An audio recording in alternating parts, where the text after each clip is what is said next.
All right, guys, today we're talking about how to get some really cool vocal sounds going on. Really quick mix job, just some of the essentials that I wish somebody would have taught me when I was first starting out and doing all this trial and error. First of all, I'm just going to play you part of the new song that I'm working on in the band with my singer Lilu. Great singer. We're going to talk about how we got the sound. Basically, this is just kind of the gist of it.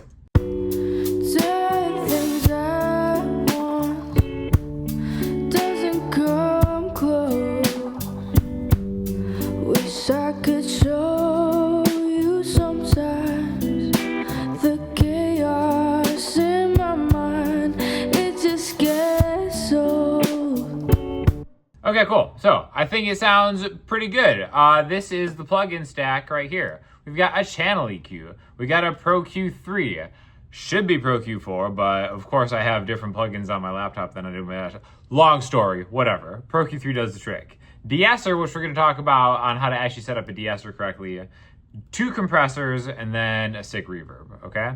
So let's X out of these and go right to the very beginning. All right, this is just like the basic stock Logic EQ, whatever. You can see that I'm just filtering out the low end on it. I can filter the vocals out if you just want to hear kind of like the vocals all by itself. That once doesn't come close. Wish I could show you sometime. So you can kind of see this is, I'm just using this as essentially a filter because I prefer the FabFilter Pro Q3 a little bit more. For her voice, it is kind of breathy, so I'm not adding a lot on top, as you can kind of see here. I could show you sometimes the chaos in my mind. So I just kind of am adding a little of the low mids into it to kind of give it a little more weight and not to be too super heady, breathy indie girl. Now the de-esser is the important part, okay? So if we just kind of look at when it's working, you can have these meters right here, which you'll see when it's actually working. Sometimes the chaos in my mind, it just gets so. So you can kind of see when the S's come up is when it's working. Now, how do you set this? This is a really good question that everybody should know. This is probably the number one thing that I wish I would have learned right off the bat. Is instead of just like opening Logic or whatever your DAW is and using like the stock de-esser, which will totally work, but you just have to know how to set it. This, I think, is the important number right here, the frequency. Everybody's voice hits that S or plosives at a different frequency. Usually it's between 5 and 8K, but you know, there are outliers and stuff too. So that's where this first EQ comes in real handy, all right? I'm gonna take the de-esser off and let's find a phrase that's very SE, okay? So maybe something like... saying the same thing. Well, that worked out, that's perfect. Saying the So if we look at Logic's EQ actually does a really good job of kind of showing you the waveform. saying the same thing. Saying the same thing. Saying the same things. So you can kind of tell like the saying the same. Saying the same. You can tell usually it's over in this band that pops up. So a great way to do it is to just take a frequency. Let's take one of these mid frequencies. I'm gonna adjust the Q so it's just kind of like more of a narrower width. And I'm gonna crank it all the way up. I wanna make that S sound as bad as possible. Saying the same thing. 5100. Saying the same thing. There it is. So we've got 5100 and 8200-ish that are having some problems. I'm just gonna work on the 8200 just as a quick example. But all right, I know that this is kind of like where her S's are having the S-ier time that kind of can take somebody out of like a smooth vocal performance. So I'm not gonna use that. I'm gonna bring that all the way down. I know that 8200 is about what I'm looking at. I'm gonna bring my de-esser up. I'm gonna activate it, okay? Now I'm gonna set the frequency here to 8200, okay? Give or take a few kilohertz. Saying the same thing. Sounds so much better. Saying the same thing. So See how much those S's are like popping out? saying the same thing. And again, you're not losing the total character of, what her voice actually sounds like just by taming some of those S's a little bit. But properly using a de-esser is, I think, something that like a lot of people should get right. Because also too, it's like your ear does have to be advanced to a certain point to even really hear the difference between, kind of like good and bad sounds. But that just comes with practice. You know what I'm saying? Also, make sure that I always like setting the range to wide instead of split. I think maybe like default it comes to split, but just go wide. Now, the next thing would be compressors, okay? So I have compressors back to back. The one on the right, I believe, is the second one. So it is in series. I am in series compressing this. Saying the same things over and over again. I stopped talking instead. I know it wasn't the best. So, in fact, let me go a little bit longer because it gets a little bit louder here. I just wanted this so bad. I wanna go with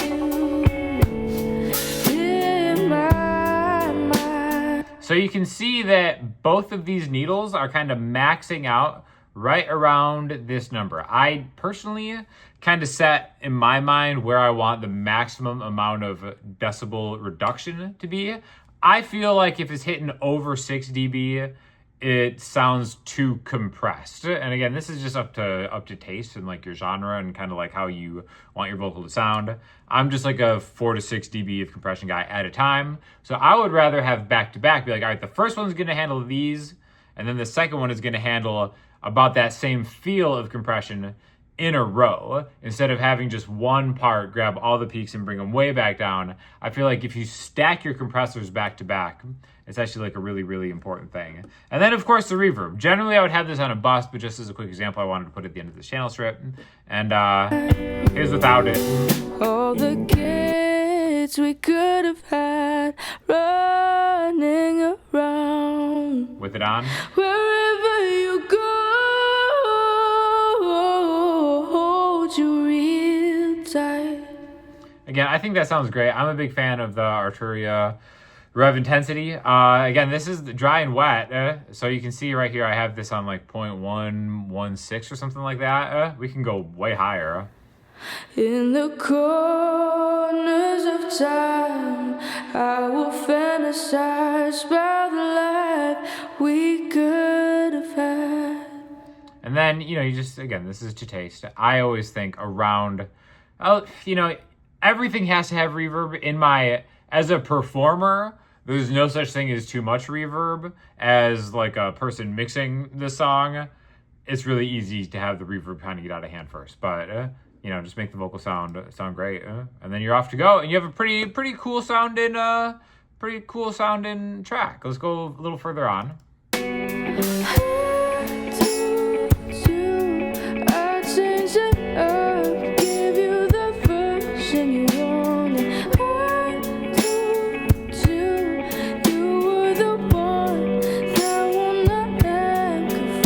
This is actually a good example of when she goes a little higher in her head. You can see the compressors not being hit as hard.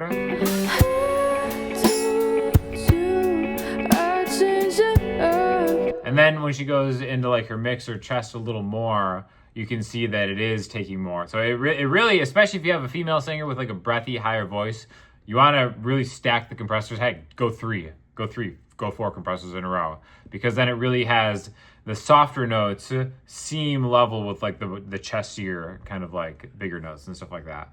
And then the mixing track, which I haven't even totally mixed this yet, is really just going into a bus compressor and then a limiter.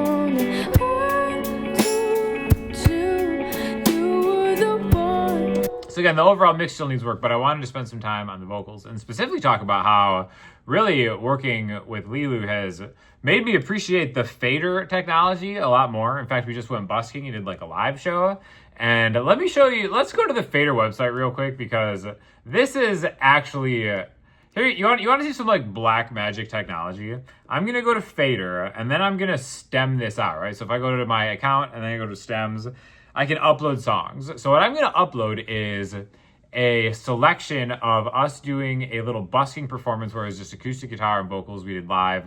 We shot it all through my Bose battery-powered PA, and there's a one line out. So you have 2 channel ins on that portable PA system, which is amazing. I think it's best in class. But you don't get independent outputs, so you output just the entire mix, which will sound much different in like a Zoom Handycam, like what it records to the memory card versus what you're hearing out in the world, because again, you're usually using it as like as a self-monitor also. So I'm gonna take the waveform that we have, I'm gonna drop it in here just to upload it, okay? So if you wanna just hear part of it, this is what it sounds like. I wish you could have thought more about me. Yeah, I'm stuck to you and you would not believe how underwater I feel. I can't see the surface from here. Again, sounds cool. I wish I could maybe adjust the volume, kind of work on it, maybe add some of the tracks from my studio plugins into just her live stuff. So the cool thing is you can actually stem this out and it gives me the vocals by itself, which for a live recording is amazing how well this works. In fact, another just case use of me using Fadr in a really, really interesting way for vocalist is I was doing a acoustic duo performance with a singer of mine. We were in Ireland actually, and I had a sound guy that I wasn't familiar with, like running the sound, right? And he set everything up, it sounded fine in sound check. Then we actually had the performance, and the vocals were so not loud enough, and all I had was like a vlog setup where I had my iPhone just pointed really kind of like at the stage, and it was just grabbing stuff. Because it was for a vlog, I didn't really need like the best of sound quality, but it was unusable on the iPhone. I took the iPhone audio, put it in Fadr, stemmed it out, and then was able to remix the song and level it out and really fix the mixing engineers. I don't even know what that guy did, but anyways, as you can tell, this is like just a great idea that you could use just to improve live